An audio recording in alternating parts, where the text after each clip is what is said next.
ating ipagpatuloy yung kaniyang mensahe kasi meron pa siyang sinasabi, meron pa siyang maraming babasahin na mga references, and then gusto kong ipakita sa inyo kung paano niya niloloko yung kaniyang mga kasamahan gamit ang mga references na ito.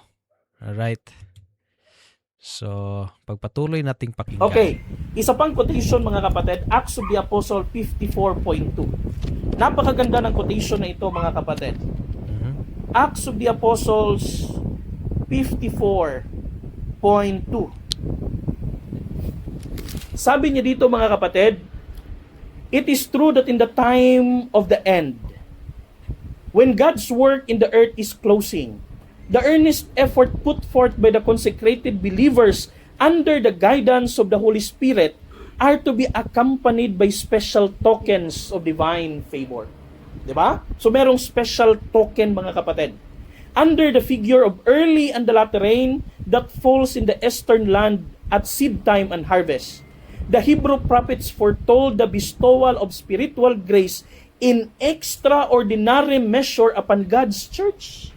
So merong pagbuhos mga kapatid ng extraordinary measure na spirit ng ating Panginoong Diyos doon sa kanyang iglesia. Ito yung hinihintay natin. The outpouring of the Spirit in the day of the Apostle was the beginning of the early or former rain, and glorious was the result. The end of time, the presence of the Spirit is to abide with the true church. Ano yung karugtong? Okay, before tayo pumunta doon sa karugtong, i-dissect muna natin tong unang binasa niya. Acts of the Apostles, page 54.2. Sabi dito, hindi ito sinungaling kasi sabi dito true. It is true, totoo talaga. That in the time of the end, kailan yon? Hindi ito sa mga apostoles na time. Sa atin to because we are now living in the end times. Sa ating panahon to, ngayon. Totoo daw na sa ating panahon ngayon, end of time, when God's work in the earth is closing. No? So habang papasarado na yung gawain ng Diyos dito sa sanlibutan, the earnest efforts put forth by consecrated believers under the guidance of the Holy Spirit are to be accompanied by special tokens of divine favor. Yan. So ito yung i-dissect natin. When it comes to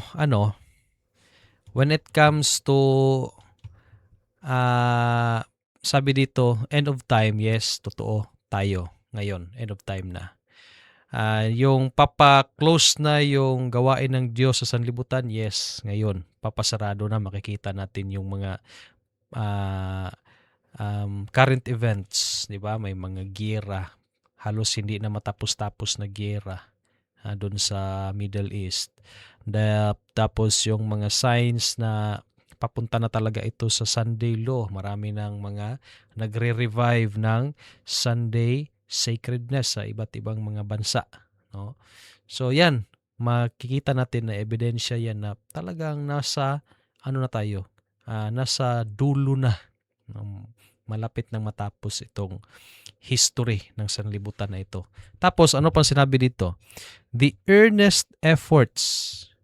No question pag sinabing efforts. Grabe yung effort ng mga time setters. No? Grabe yung effort nila.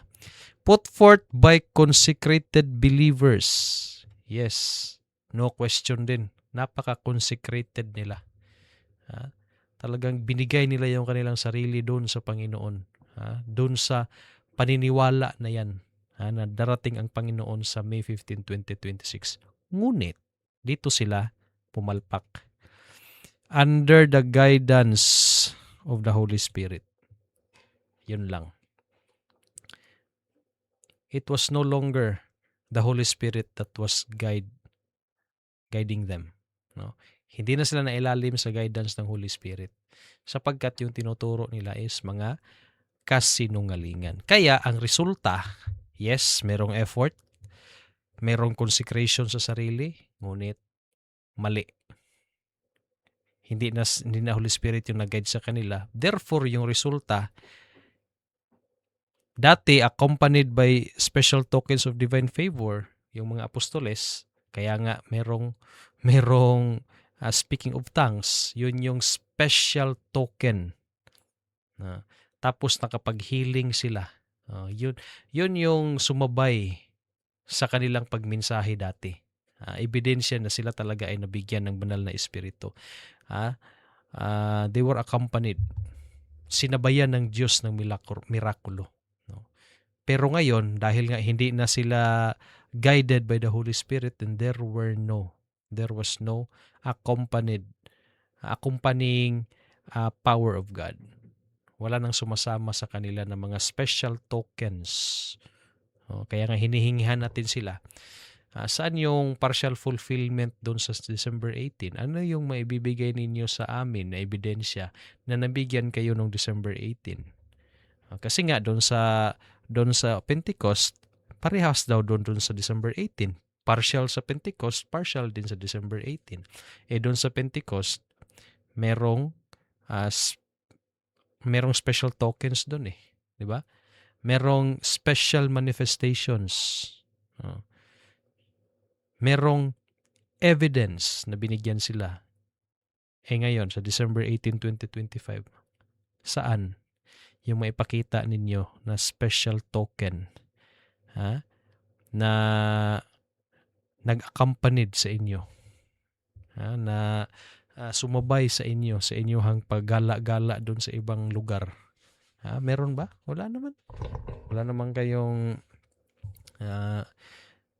tawag dito, speaking of tongues, wala namang healing na nangyayari, no? Or kahit na ano man, no, na mga special tokens of divine favor na malalaman natin na nabigyan talaga kayo ng banal na espiritu. Wala. Bakit? Kasi hindi na kayo ginaid ng Holy Spirit. Bakit? Kasi mali ang turo ninyo. Alright. So ito, patuloy pa natin sa baba. Under the figure of the early and the latter rain that falls in eastern lands at seed time and harvest, the Hebrew prophets foretold the bestowal of spiritual grace in extraordinary measure. Saan? Kahit wag na lang tong extra. Kahit itong ordinary na lang. Saan? Ano yung maipakita ninyo? Na merong bestowal of spiritual grace. Na sumasama dun sa inyong mga gala-gala. Kung tawagin missionary trip. Nakita nyo yung video na pinakita ko dati, missionary trip daw nila sa Vietnam. Missionary yung nakalagay. Pero yung nakita natin sa video, wala namang missionary na nangyayari. Puro lang man picture-picture doon. No? Kahit isang clip man lang, kahit isang video man lang, kahit isang picture man lang na nakita natin na nagbigay ng mga pulyeto, nagbigay ng mga tracts, or nakikipag-usap sa mga hindi nila kasama, nag-share ng mensahe. Wala. Bakit missionary trip nilagay doon? Dapat vacation trip yun. Diba? So ito, saan yung extraordinary? Kahit ordinary nga lang, wala Diba? Ano pa? The outpouring of the Spirit in the days of the apostles was the beginning of the early or former rain, and glorious was the result. Ano ba nangyari? Glorious was the result. Bakit? Libo-libo yung converts nila noon. Every day. Ganun kabilis ang gawain ng Panginoon. Bakit? Because they were accompanied by special tokens of divine favor. Now, you were claiming, time setters, you were claiming that December 18 was the start of outpouring of the Holy Spirit. Now, what's the result? Was it glorious? Was it like to the apostles' time na thousands yung converts nila araw-araw? O baka kabaliktaran? Kasi starting December 18, doon na nagsimula na nagsialisan ng inyong mga kasama. Ha? Merong isang church, buong church sa Don Carlos, wala, hurot. Ha? Merong natira siguro 2, 3. Hmm. Tapos sunod-sunod na yan. Simula nung December 18. Ang daming umalis. Oh, anong tawag nyo dyan? Glorious was the result? Kakaiba yung glorious na yan. Kasi dun sa kanila sa time of the apostles, grabe, ang dami ng mga converts. Ngayon, ang daming umalis. 'Di ba? It's because totally contradict yung mensahe ninyo dun sa mensahe ng mga apostoles. Alright. So, ano pa yung sinabi niya? Pakinggan pa natin siya dito. Near the close of the earth's harvest, habang papalapit na tayo sa harvest sa sanlibutan. Kailan yung harvest? Pagbalik ng Panginoon. Diba? Ililigtas niya tayo. Habang papalapit na tayo doon, tingnan nyo yung karugtong, a special bestowal of spiritual grace is promised to prepare the church for the coming of the Son of Man. Ito na yung special. Ngayon mga kapatid, tinatanggap na natin yung spirit ng ating Panginoong Diyos, yung lateran, pero merong special. 'Di ba? Na ano? Special mga kapatid na pagbuhos ng ating Panginoong Diyos. Extraordinary, sabi ng salita ng ating Panginoong Diyos, na maghahanda sa kanyang iglesia. Sabi niya dito, anong sabi daw? But near the close of earth's harvest, ibig sabihin, malapit na talagang matapos. Ha? A special bestowal of spiritual grace is promised. Take note, promised. Ha? Pangako. Pinangako ng Panginoon sa kanila na bibigyan ko kayo ng banal na espiritu. Ha? Hindi niya binigay kung kailan. Wala siyang binigay, wala siyang sinabi kailan, but it's a promise na bibigyan ko kayo. Ha? Take note that, promise. Right. Patuloy pa nating pakinggan. ipagpatuloy natin mga kapatid, this outpouring of the Spirit is likened to the falling of the latter rain. Outpouring of the Spirit. Yung pa yung special mga kapatid. And it is for this added power. Ano yon? Added power. Diba? That Christians are to send their petition to the Lord of the harvest. In the time of latter rain, in repose, the Lord shall make bright clouds and give them shower of rain. He will cause to come down the rain, the former rain, and the latter rain. Ano yung kinote na text? Zechariah 10:1. Basahin natin mga kapatid. Okay. Kasi ito yung pag-quote ng Panginoon sa extraordinary, added power. Kinote niya dito sa baba yung Zechariah 10 verse 1. Ano yung sinabi ng mga kapatid ng Zechariah chapter 10 verse 1? Okay. Zechariah chapter 10 verse 1. Sabi niya dito, ask ye of the Lord rain in the time in the latter ask ye the Lord rain in the time of the latter rain. Ano yung dapat nating gawin? Manghingi. Baka naghihintay na lang tayo sa December 18 mga kapatid, wala tayong paghihingi na ginagawa. Di ba tayo yung nakakaalam every night pagluhod natin, nagdadasal ba tayo sa ulan? Pagising natin sa umaga habang may ginagawa tayo araw-araw, yung isip ba natin naghihingi tayo sa Panginoon? Or Okay. Ito, maganda to. Sabi kanina, ito, promise. Okay. Pangako ng Panginoon na bibigyan ko kayo ng banal na espiritu. Hindi niya pinaalam kailan.